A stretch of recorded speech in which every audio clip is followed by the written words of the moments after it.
Olá, tudo bem? Feliz por estar aqui com você. Sou a pastora Ana Ribeiro, terapeuta familiar, dando sequência à série Batalha Espiritual. Estamos no episódio 25. Se é a primeira vez que você está por aqui, recomendo que você assista desde o episódio 1. Tem uma sequência de explicações e você vai aproveitar muito mais, ok? Então, antes de darmos continuidade, vamos orar. Senhor, nós te agradecemos imensamente, Pai, pela tua graça, pela tua bondade, pela tua misericórdia e te louvamos, Senhor, porque o Senhor é bom e porque nós podemos esperar em ti, podemos esperar a tua misericórdia nos alcançar. Por isso eu te peço que o Senhor abençoe esse meu irmão, essa minha irmã, esse meu amigo, essa minha amiga que parou para meditar essa palavra. Peço que o teu Espírito Santo revele no coração dessa pessoa tudo o que ela precisa aprender e ouvir da tua parte. Peço que o Senhor abençoe essa gravação, a transmissão e o recebimento dessa mensagem, colocando unção do Senhor, Pai, em nome de Jesus. Amém, Senhor. Hoje nós vamos falar, dando continuidade aos tipos de espíritos, segundo relatos bíblicos. Hoje nós vamos falar do espírito da mentira. Lá em Malaquias 3:6, o Senhor diz assim: de fato eu, Senhor, não mudo. E Hebreus 13:8 diz assim: Jesus Cristo é o mesmo, ontem, hoje e para sempre. É muito importante entendermos que o Senhor não muda, Ele sempre fala a verdade. Aliás, está escrito sobre Jesus, ele diz: eu sou o caminho, a verdade e a vida. Ele é a verdade. Ele é a verdade absoluta. Nós humanos temos as nossas verdades internas, né? As nossas interpretações dos fatos, baseados nas nossas experiências pessoais, nas nossas emoções e muitas vezes baseados em distorções que acontecem por conta das feridas emocionais, dos traumas que criaram, construíram fortalezas na sua mente e de repente você olha para a vida, para as coisas que acontecem, para os seus relacionamentos com as lentes da rejeição, por exemplo. E você tem como verdade aquilo que você deduziu. É o que nós chamamos de verdade relativa. Mas com Deus, ele não tem variação de mudança. Ele é a verdade. Tudo nele há verdade. E é uma verdade absoluta, inquestionável e não é sazonal. Não é conforme a situação ou a época ou a cultura, não. É a verdade absoluta, a verdade está nele mesmo. É importante sabermos disso porque hoje nós vamos falar sobre o espírito da mentira. E se você é aliançado com Deus, é necessário que você expresse esse atributo de Deus na sua vida, que é a verdade, andar em verdade a respeito de você mesmo, a respeito do outro, a respeito da vida. Lá em João 17:17 diz assim: santifica-os na verdade, a tua palavra é a verdade. Viver na verdade tem a ver com santificação. Visão distorcida nós temos em função de ensinamentos errados ou de histórico de vida, aprendizagem e assimilações culturais e principalmente traumas e feridas emocionais. Elas distorcem nosso olhar e a gente não consegue viver na verdade. Por isso que aqui na oração que Jesus faz, ele fala: santifica-os na verdade. Então é necessário você ser santificado, separado, envolvido na presença de Deus com a verdade. E Jesus explica: a tua palavra é a verdade. Então, sem o estudo da palavra de Deus, vai ser difícil você não cair em alguns enganos, algumas ciladas. Satanás é o pai da mentira. Lá em João 8,44 diz: vocês pertencem ao pai de vocês, o diabo, e querem realizar o desejo dele. Ele foi homicida desde o princípio e não se apegou à verdade, pois não há verdade nele. Quando mente, fala da sua própria língua, pois é mentiroso e pai da mentira. Isso é Jesus que está falando. Está falando que para aquelas pessoas que andavam no engano, na mentira, deliberadamente, ele fala assim: vocês pertencem ao pai de vocês, que é Satanás. Jesus não teve meias palavras. Ele falou a verdade a respeito até da identidade das pessoas que mentem. As pessoas que mentem estão aliançadas com o pai da mentira, né? O mentiroso. Cada mentira proferida leva o mentiroso para mais perto do inimigo. É como se estivesse aliançando com ele. As mentiras são portas de entrada para demônios dominarem alguém. Como é importante você conhecer a você mesmo, né? Se existe uma queda que te leva para cima, é cair em você mesmo. Caiu em si, né? Quando você acorda para a vida, quando você se enxerga, quando você vê o que está de errado em você, é uma queda boa, porque te empurra para cima. Você tem a chance de mudar, você tem a chance de ficar mais perto de Deus e mais parecido com Jesus Cristo. Então é importante você buscar esse autoconhecimento, é importante você se desvencilhar, tirar suas alianças com as suas dores, os seus traumas, por pior que tenha sido a sua história, o Senhor Jesus já levou. Ele levou pelas pelas pisaduras dele, nós fomos sarados, né? Então, por que você vai continuar com essa dor de rejeição, essa mágoa contra alguém? Isso vai te induzir ao erro. É importante você santificar o seu espírito, mas também a sua alma e o seu corpo. Algumas formas do espírito de mentira atuar e dominar uma pessoa ou uma sociedade. Existem várias formas. Ele é enganador, né? Ele consegue trabalhar no campo das ilusões, né? As superstições, por exemplo, é um grande exemplo de como Satanás amarra as pessoas em mentira e engano. Lá no Google, eu pesquisei, superstição geralmente está associada à suposição de que alguma força sobrenatural, que pode inclusive ser de origem religiosa, agiu para promover a suposta causalidade. Elas não são fundamentadas em verificação de qualquer espécie. Elas podem estar baseadas em tradições populares, normalmente relacionadas com pensamento mágico. Desde o seu uso no latim clássico, lá do século I a.C., o termo é usado no sentido pejorativo que ainda detém hoje, de um medo excessivo dos deuses ou crença religiosa irracional. É você pegar um objeto e falar assim: olha, eu vou carregar esse objeto dentro da minha bolsa e vai chamar muito dinheiro para mim. Ou eu vou pôr um texto sagrado pendurado na parede da minha casa e aí eu não vou, o mal não vai entrar aqui porque aquele texto está lá, sendo que nem você nem lê, nem acredita direito no que está escrito ali, né? Qualquer objeto pode cair nessa sutileza das superstições. Por exemplo, ter uma Bíblia é obrigação de toda pessoa que quer conhecer Deus. Aqui no Brasil é injustificável se você não tiver uma Bíblia, né?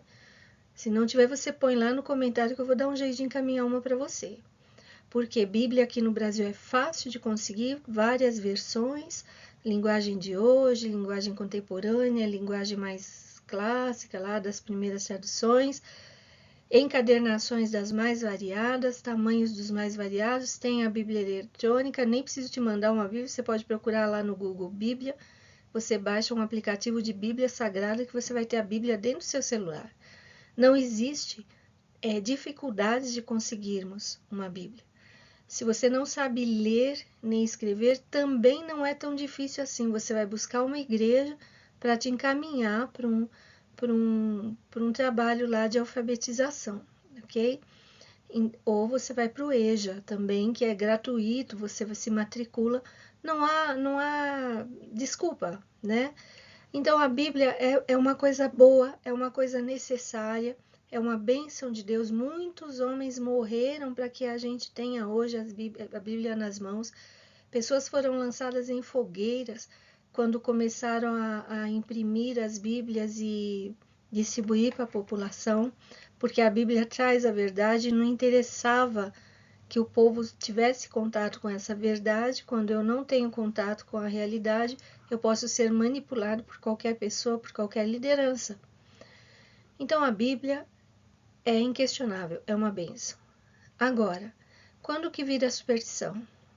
Eu vou pegar uma Bíblia, deixar ela aberta no Salmo 23 aqui na minha sala e nenhum mal vai me acontecer. E você anda com a sua vida de qualquer jeito. Você tem brechas enormes para o inimigo invadir sua vida, sabe? Trazer opressões. Não, mas eu tenho uma Bíblia aberta, então o mal não vai entrar aqui. Você acaba fazendo da Bíblia um objeto, né? A gente costuma dizer que a Bíblia... Deixa eu pegar uma Bíblia aqui. Tenho várias. Eu deixo essa perto de mim. Não estou ganhando para propaganda dessa não, né? A Bíblia de Estudo Conselheira. Traz reflexões, né, que me ajudam muito nas terapias que eu faço. Essa Bíblia fechada, olha, uma Bíblia até grandinha, né? Ela é apenas um livro, dentre vários que eu tenho aqui nas estantes de casa. Mas quando eu abro a palavra de Deus e leio e medito nela, ela passa a ser a voz de Deus. Ela passa a ter uma conotação diferenciada. Ela passa a ser um canal pelo qual Deus fala comigo. E é esse o valor da Bíblia. Eu não idolatro essa Bíblia, ela é uma bênção. Eu tenho mais de, sei lá, umas 30 Bíblias. Alguns tipos de Bíblias de estudo, né? Eu não idolatro nenhuma delas. E eu entendo, e eu gosto de todas elas, hein? Todas custaram muito. Gosto muito delas. Mas elas me servem quando eu abro e medito e faço a reflexão na palavra de Deus. Minha casa não está protegida só porque eu tenho aqui algumas exemplares de Bíblia. Então, mesmo dentro da religião, você presta atenção em que você está crendo. Você está pondo mais fé em determinado objeto que você recebe, que foi ungido, que foi separado pelo fulano de tal? Ou você está crendo no poder de Deus que pode ter usado o fulano de tal para liberar um milagre na sua vida? Superstições não são só aquelas das festas juninas, não, viu? São qualquer coisa, qualquer objeto que você começa a dar vida para aquele objeto e achar que sua vida vai se dar bem se você usar, tiver aquele objeto na casa. Algumas pessoas guardam objetos da sorte, como por exemplo ferradura, pé de coelho, trevo de 4 folhas e uma porção de coisas. Ou creem que algumas situações podem dar azar. Por exemplo, se um gato preto cruza na sua frente, né? Ou passar embaixo de uma escada, etc. Esses são elementos rudimentares das superstições. Os mais sutis estão em práticas religiosas. Por exemplo, dizer alguma palavra, fazer determinado tipo de oração e todo o mal vai sair. Ou fazer uma confissão de pecado sem arrependimento nenhum. Você está se enganando, está sendo no sentido do conceito de superstição, você acaba sendo um supersticioso. Muitos agem de forma automática em algumas práticas religiosas que em si são corretas, porém eles não estão em santidade ou não se arrependem de fato do pecado cometido. O inimigo faz com que creiam que tudo ficará bem só por terem feito uma oração ou uma declaração ou posto um objeto ali, e induz a pessoa a não se arrepender nem mudar de comportamento. A grande mentira é que você pode continuar pecando e nada de mal vai lhe acontecer. As sutilezas do espírito de mentira. Não tem nada demais, eu vou continuar assim, né? Fofoca, calúnia, difamação também. O espírito imundo de mentira está envolvido nessas práticas.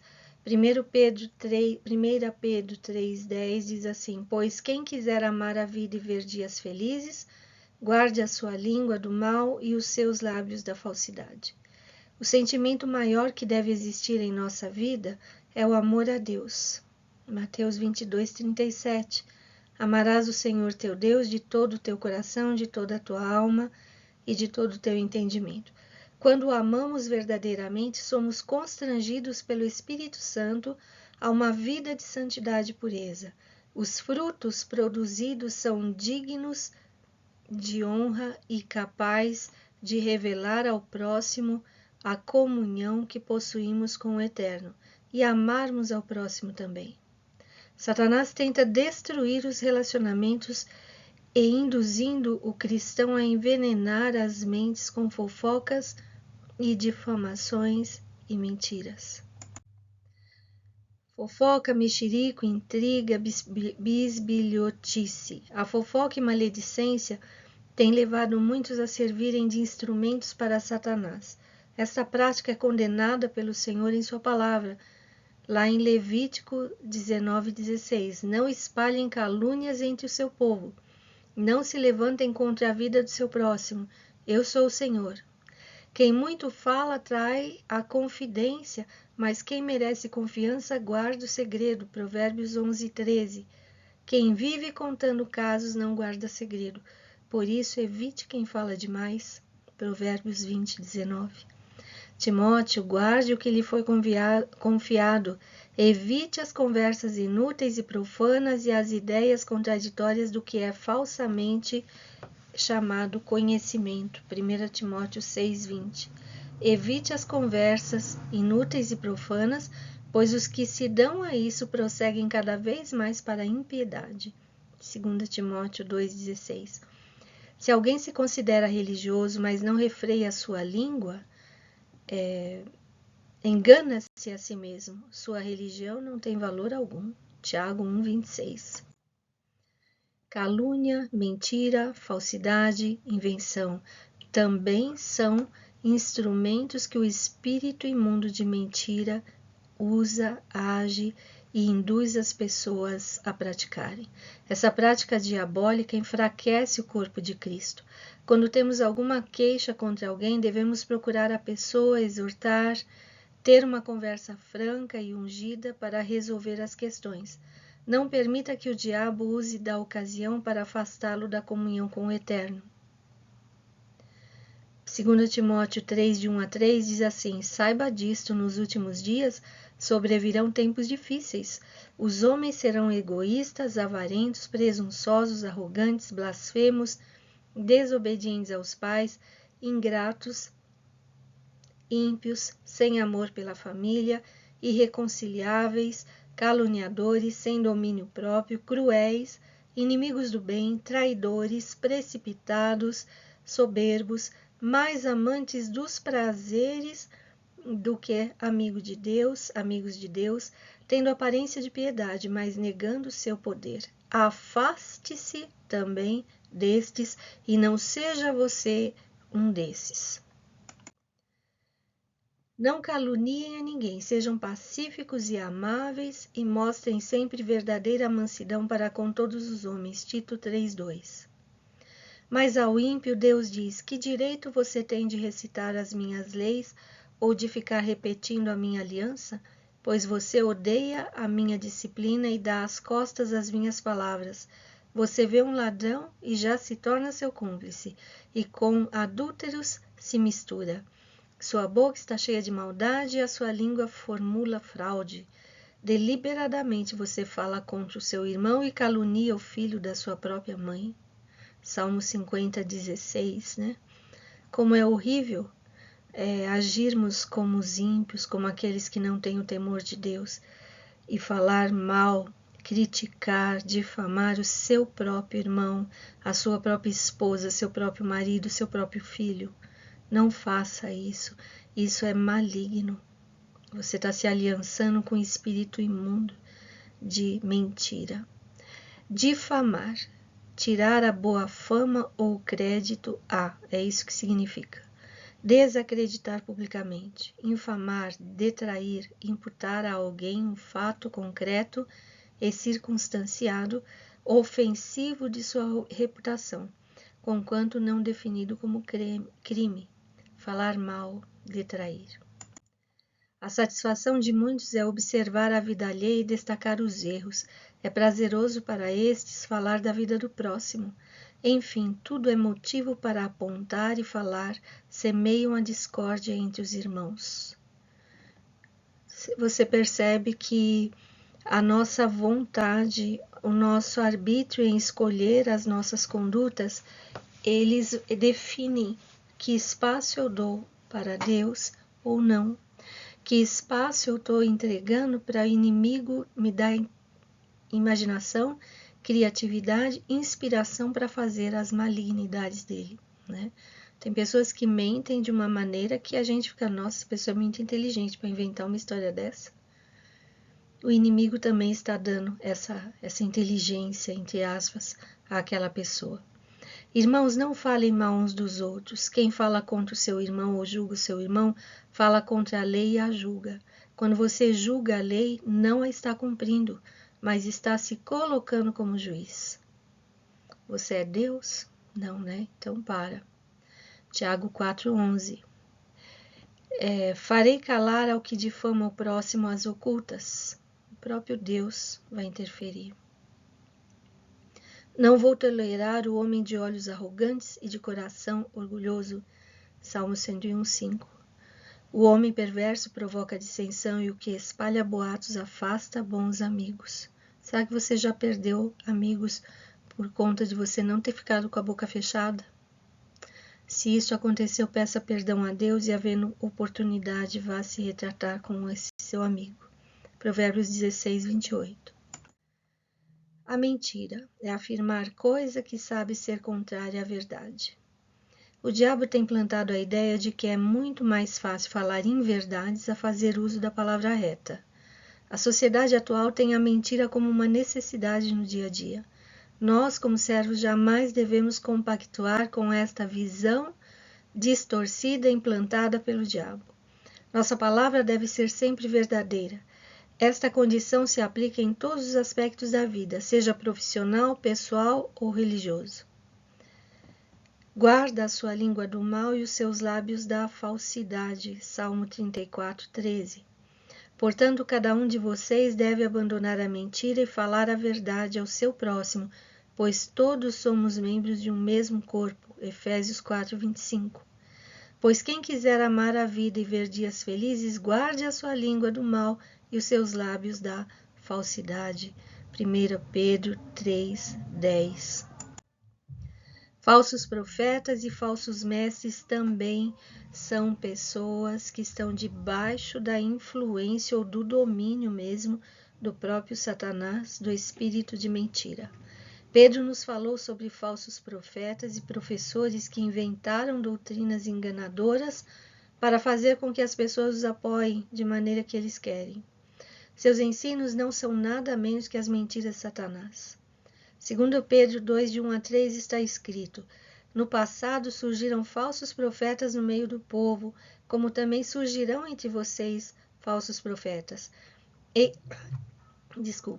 Esses introduzirão secretamente heresias destruidoras, chegando a negar o soberano que os resgatou, trazendo sobre si mesmos repentina destruição.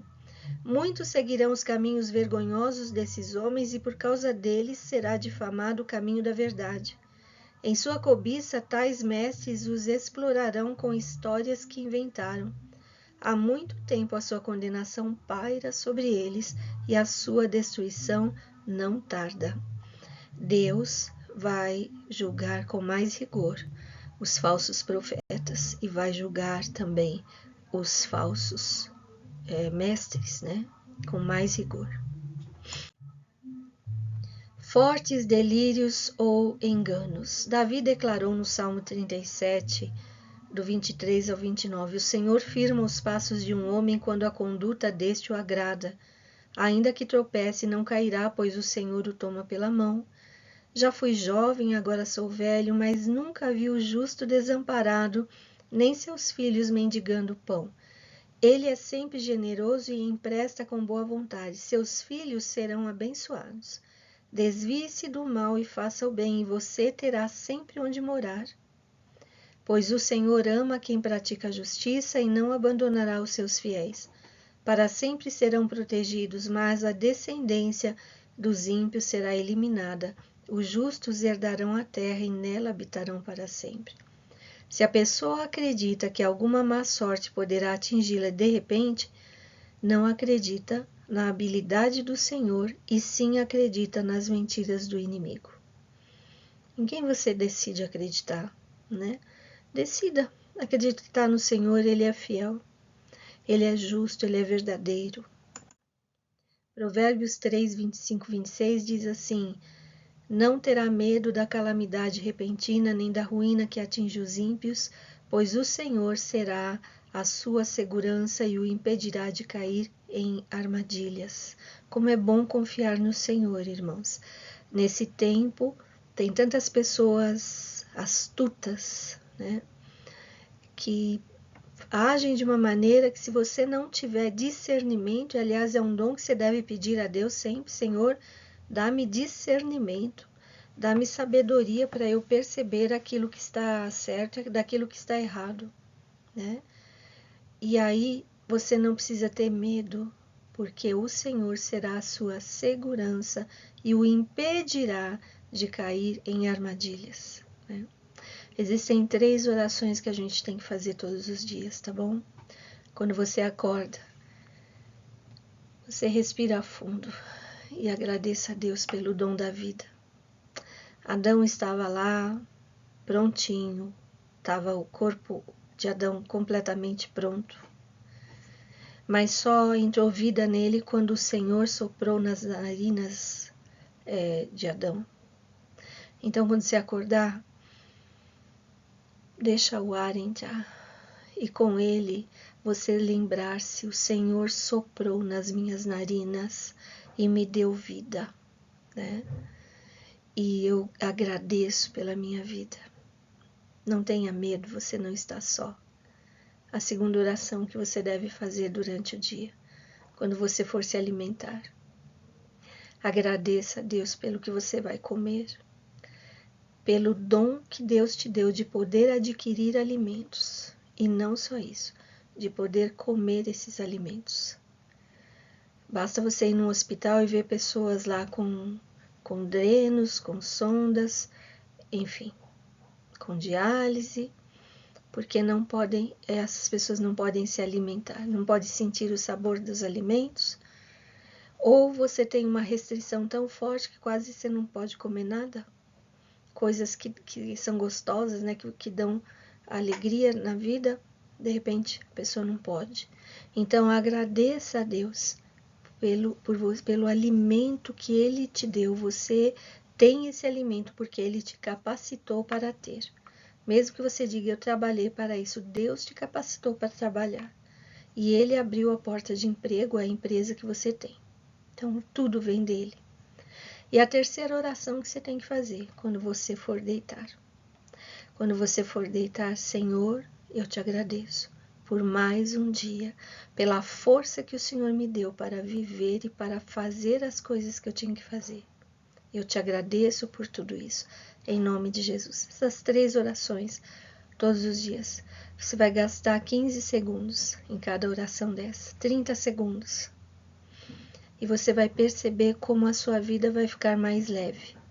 Depois você intercala com as outras orações mais elaboradas, que duram mais tempo, mas essas 3 é importante de você fazer: acordar lembrando de que você não está só, que Deus te deu a vida e Ele está cuidando de você. Nós podemos recusar as mentiras de Satanás. Não creia nelas. Vai precisar mais do que um inocente gato preto atravessando no seu caminho para estragar o seu dia. Não seja supersticioso.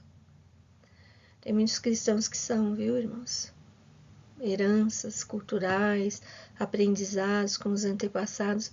Só que a gente tem que examinar tudo e reter o que é bom. Não é tudo que nos passaram que é certo, né? Estamos vivendo nos últimos dias dessa era e por isso as ilusões e decepções serão muito grandes. Não se entregue às mentiras de Satanás, em nome de Jesus. João 16, 13, 14 diz assim: Mas quando o Espírito da verdade vier, ele os guiará a toda a verdade. Não falará de si mesmo, falará apenas o que ouvir, e lhes anunciará o que está por vir.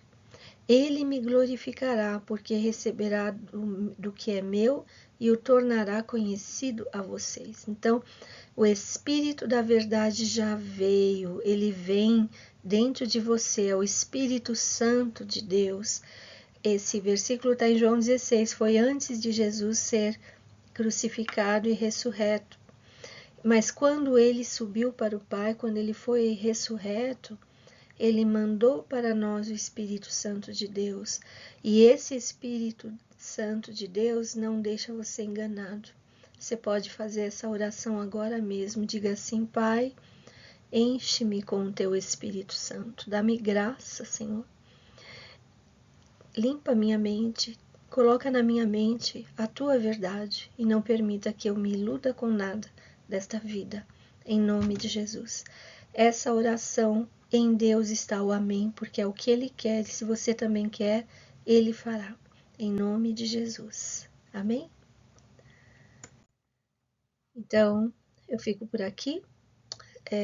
Você dá o like, faça comentários e compartilhe com as pessoas que você conhece. Se você gostou desse estudo, se você sente que acrescentou alguma coisa, que se você sente que esse estudo veio da palavra da parte do Senhor, a minha oração é para que Deus fale no seu coração e revele a você mesmo quais os enganos e mentiras que você tem ouvido, que você, a seu próprio respeito, a respeito de outras pessoas.